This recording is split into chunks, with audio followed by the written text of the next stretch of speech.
संकल्पसिद्धीचे गुपित विश्वप्रार्थना यातील प्रश्न क्रमांक 12वा. विश्वप्रार्थनेत सर्वांना सुखात आनंदात ठेव असे प्रार्थिलेले आहे. तर सुख आणि आनंद या दोन गोष्टी भिन्न आहेत का? सर्वसाधारणपणे सामान्य लोक सुख आणि आनंद यात फरक करत नाहीत, परंतु प्रत्यक्षात मात्र या दोन गोष्टीत फरक आहे. ढोबळमानाने शारीरिक सुख, मानसिक सुख व आत्मिक सुख असे सुखाचे 3 प्रकार जीवनविद्या सांगते. ही तिन्ही प्रकारची सुखे प्राप्त करून घेणे आवश्यक आहे असा जीवनविद्येचा दृष्टिकोन आहे. ही तिन्ही प्रकारची सुखे मिळवल्याशिवाय जीवनाला पूर्तता येत नाही. शारीरिक सुख म्हणजे शरीराला अपेक्षित असणाऱ्या सुखसोयी मिळवण्यासाठी पैसा लागतो. मानसिक सुख म्हणजे मनःशांती मिळवण्यासाठी पुण्य लागते. आणि आत्मिक सुख म्हणजे आत्मसुख मिळवण्यासाठी खऱ्या सद्गुरूंचे अचूक मार्गदर्शन लागते. पहिल्या 2 प्रकारची सुखे विषयांच्या माध्यमातून मिळत असतात. याच्या उलट तिसऱ्या प्रकारचे आत्मसुख स्वस्वरूपातून मिळत असते. मात्र खरी वस्तुस्थिती अशी आहे की ही तिन्ही प्रकारची सुखे प्रत्यक्षात सच्चिदानंद स्वरूपातूनच जीवाला प्राप्त होत असतात. पहिल्या 2 प्रकारच्या सुखांना विषयसुख असे म्हणतात, कारण ते विषयांच्या माध्यमातून मिळत असते. त्याच्या उलट आत्मसुख हे आत्मस्वरूपातून मिळत असते, म्हणून त्याला स्वानंद, आत्मानंद, स्वरूपानंद किंवा सहजानंद असे संबोधिले जाते. सुख आणि आनंद यातील फरक हा असा आहे. प्रश्न क्रमांक 13वा. विश्वप्रार्थनेत सर्वांना ऐश्वर्यात ठेव असे प्रार्थिलेले आहे. कृपया याचे स्पष्टीकरण करावे. ऐश्वर्य कशाला म्हणतात हे आपण प्रथम पाहूया. जे उत्तम, उत्कृष्ट, चांगले, हितकारक व सुखकारक आहे ते सर्व ऐश्वर्य या संकल्पनेत येते.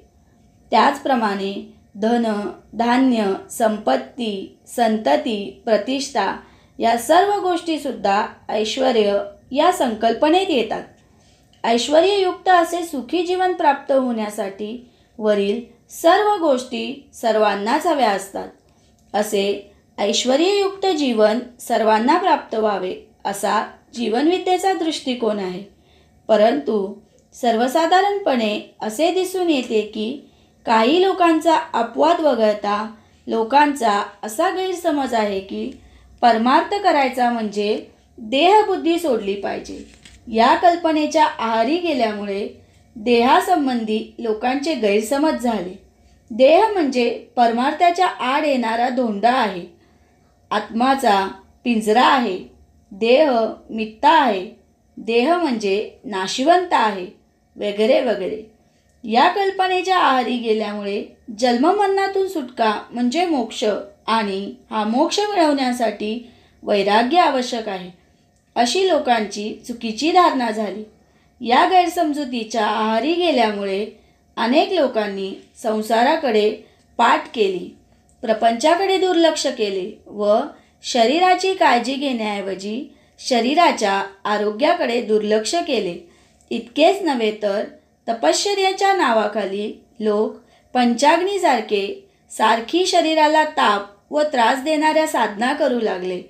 त्याचप्रमाणे परमार्थाला वैराग्य आवश्यक आहे या कल्पनेच्या पोटी अनेक लोकांनी घरदार सोडले, बायका मुलांचा त्याग केला, उद्योगधंदा सोडला व साधू संन्यासी होऊन बसले. या सर्व गोष्टींचा अनिष्ट परिणाम समाजावर होत राहिला. सर्वात अनिष्ट परिणाम झाला तो हा की लोक दैववादाकडे झुकू लागले. ठेविले अनंते तैसेची राहावे, पराधीन आहे जगती पुत्र मानवाचा, नाही कुणाचे कोणी. जग हे आळवावरचे पाणी होणारे, न चुके होईल जरी ब्रह्मतया आडवा. अशा वचनांचा त्या वचनांचा भावार्थ न समजल्यामुळे समाजावर प्रभाव पडला. या सर्व अनिष्ट गोष्टींमुळे व उद्योगधंद्यांकडे दुर्लक्ष झाल्यामुळे दारिद्र्य व गरिबी समाजाच्या वाट्याला आली. परिणामी एका बाजूने लोकांच्या वाट्याला गरिबी आली आणि दुसऱ्या बाजूने लोक श्रीमंतांचा मत्सर, द्वेष व तिरस्कार करू लागले. हा सर्व प्रकार जीवनविद्येला मान्य नाही. लोकांनी पैसा, संपत्ती, श्रीमंती याकडे पाठ न करता किंवा दुर्लक्ष न करता ती संपादन करण्याचे प्रयत्न केले पाहिजेत, असा जीवनविद्येचा दृष्टिकोन आहे. दारिद्र्य म्हणजे भयंकर शाप आहे. सगळी सोंगे आणता येतात, परंतु पैशाचे सोंग आणता येत नाही. पैसा, संपत्तीकडे पाठ करणे म्हणजे स्वतःच्या पायावर स्वतःच दोंडा मारून घेणे व राष्ट्राला अधोगतीकडे नेणे. काम करण्यासाठीच निसर्ग देवतेने माणसाला पोट दिलेले आहे. म्हणून काम करून, श्रम करून, कष्ट करून भरपूर पैसा मिळवावा अशी जीवनविद्येची शिकवण आहे. उद्योग हा सर्वात मोठा योग आहे आणि जास्तीत जास्त लोक उद्योगाकडे वळून व यशस्वी होऊन उद्योगपती व्हावे अशी जीवनविद्येची शिकवण आहे. मात्र चांगल्या मार्गाने व प्रामाणिकपणेच पैसा मिळवला पाहिजे.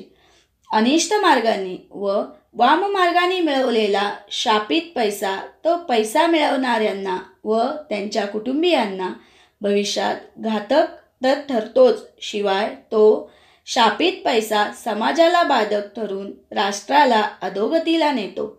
दुसरा मुद्दा असा की कामधंदा व उद्योग व्यवसाय प्रामाणिकपणे केल्याने व्यक्तीची प्रगती होते, कुटुंब सुखी होते, समाजाला चांगली दिशा मिळते व राष्ट्राची प्रगती होते.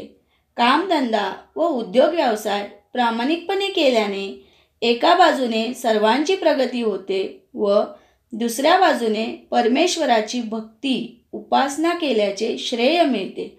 या संदर्भात जीवनविद्या सांगते, to work with love, sincerity and honesty is worship of God.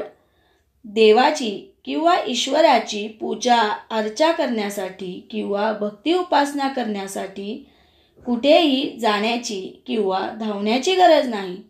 सेवाभावाने, प्रामाणिकपणे व उत्कृष्ट कामधंदा करणारी माणसे अनेक लोकांना त्यांची कामे करून आनंद देत असतात, तर प्रामाणिकपणे व उत्तम उद्योग व्यवसाय करणारी माणसे अनेक लोकांना रोजगार देतात, त्यांच्या कुटुंबियांना सुखी करतात व राष्ट्राची संपत्ती वाढविण्यास कारणीभूत ठरतात.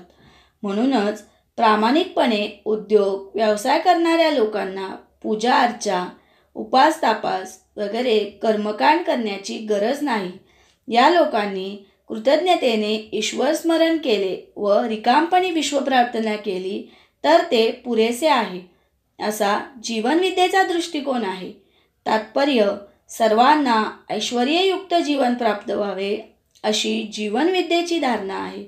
म्हणून विश्वप्रार्थनेत सर्वांना ऐश्वर्यात ठेव असे प्रार्थिलेले आहे.